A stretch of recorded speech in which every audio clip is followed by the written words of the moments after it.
Thanks for watching. Don't forget to like, comment, share and subscribe to Mufti Tariq Masood, famous scholar. اچھا، ایک اور سوال سبیلوں کے حوالے سے پوچھا جاتا ہے کہ محرم میں سبیلیں لگانا، ان سبیلوں سے پانی پینا. تو دیکھیں وہ بھی شیعہ حضرات کا مسلک ہے، ان کا کانسیپٹ ہے کہ وہ حضرت حسین کے نام کی سبیلیں لگاتے ہیں. میں بار بار کہہ رہا ہوں کسی کو چھیڑے نہیں، اپنا مسلک چھوڑے نہیں، دوسرے کو چھیڑے نہیں. یہ میں اہل سنت والجماعت کے لیے مسائل ریکارڈ کروا رہا ہوں کہ ہمارے لیے کسی بھی چیز کے جائز اور ثواب ہونے کے لیے دلیل کی ضرورت ہے. دلیل قرآن و سنت ہے، صحابہ ہیں. تو ہمیں نہ اہل بیت سے اس کا کوئی ثبوت ملتا ہے، نہ صحابہ سے، نہ قرآن و سنت سے کہ محرم میں صحابہ نے سبیلیں لگائیں. حضرت حسین رضی اللہ تعالیٰ عنہ کی شہادت کے بعد اہل بیت میں سے کسی نے سبیلیں لگائی ہوں یا انہوں نے سبیلیں لگانے کا حکم دیا ہو، کہیں بھی نہیں ملتا.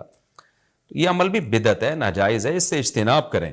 اور ایک عجیب بات ہے، کبھی آپ اس کو غم کا مہینہ کہتے ہیں اور کالے کپڑے پہنتے ہیں اور سبیلیں لگا کے لوگوں کو شربت پلا رہے ہیں. تو یہ تو خوشی کے موقع پہ ہوتا ہے نا، خوشی کے موقع پہ کھلایا پلایا جاتا ہے. تو یہ ایک کنفیوژن ہے کہ یہ خوشی منا رہے ہیں کہ غم منا رہے ہیں.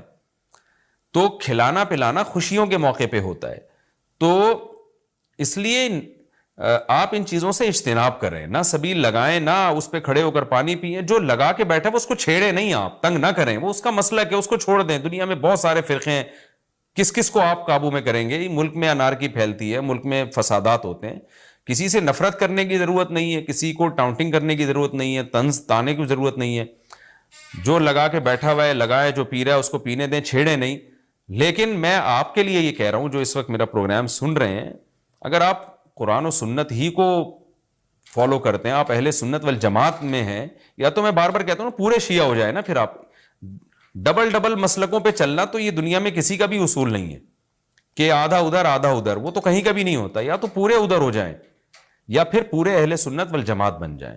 تو اہل سنت والجماعت کے ہاں یہ سبیلیں لگانا یہ جائز کام نہیں ہے، کیونکہ قرآن و سنت سے اس کا ثبوت نہیں ہے. لوگ کہتے ہیں کہ آدمی کسی کو شربت پلا رہا ہے، پانی پلا رہا ہے، تو پانی پلانا تو بڑا اچھا کام ہے. پانی پلانا اچھا کام ہے، پورے سال کسی دن کو خاص کر لینا یہ اچھا کام نہیں ہے. تو اس سے بدعت کی تائید ہوتی ہے. تو اگر کوئی پیاسا آپ کو نظر آتا ہے تو محرم میں ہو تو محرم میں بھی پلائیں، سفر میں ہو تو سفر میں بھی پلائیں. لیکن کوئی پیاسا نہیں ہے تو جیسے آپ پورے سال سبیلیں نہیں لگاتے تو محرم میں بھی نہ لگائیں آپ. کیونکہ اگر آپ پورے سال نہیں لگاتے، محرم میں لگا رہے ہیں، تو اس کی علامت ہے آپ اس مہینے کو سبیل کے حوالے سے خاص ویلیو دے رہے ہیں.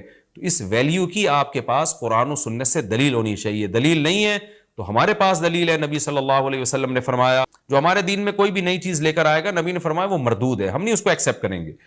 تو اس لیے بھائی ہم تو اس حدیث کو فالو کرتے ہیں. تو کائنڈلی آپ حضرات سے گزارش ہے، ہاں کوئی پورے سال سبیل لگا کے بیٹھا ہو تو وہ محرم میں بھی لگا لے. کیوں؟ وہ اس لیے کہ وہ محرم کو الگ سے فضیلت نہیں دے رہا سبیل کے حوالے سے، بلکہ وہ کہہ رہے بھائی میں تو پورے سال لوگوں کو پانی پلاتا ہوں تو محرم میں بھی پلا رہا ہوں، میں تو پورے سال شربت پلاتا ہوں تو محرم میں بھی پلا رہا ہوں. لیکن ایک آدمی سال کے 11 مہینے نہیں پلاتا، صرف محرم میں سبیل لگا کے بیٹھا ہے، اس کا مطلب وہ اس مہینے کو سبیل کے حوالے سے زیادہ ویلیو دے رہا ہے. اس ویلیو کے لیے میں نے کہا دلیل چاہیے. دلیل آپ کے پاس اگر نہیں ہے تو پھر وہ حدیث ہے جو ہمارے دین میں نئی چیز ایجاد کرے گا تو وہ چیز مردود ہے. اس لیے اس عمل سے بھی اجتناب کریں.